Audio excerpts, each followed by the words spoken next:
Welcome. In this tutorial, I'm gonna show you or teach you how to hide online status in WhatsApp using your mobile device.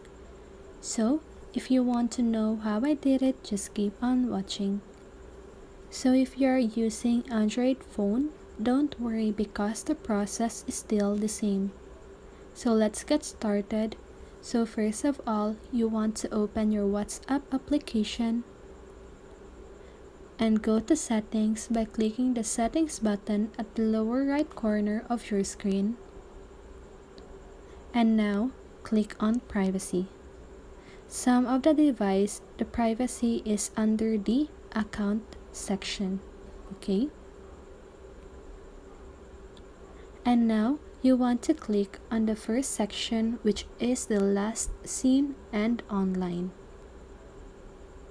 So here you need to make sure that you choose nobody and same as last seen. So that is how you hide your online status in WhatsApp. I hope this video helped you, and if it did, make sure to like, subscribe, and hit the bell notification so you won't miss a video.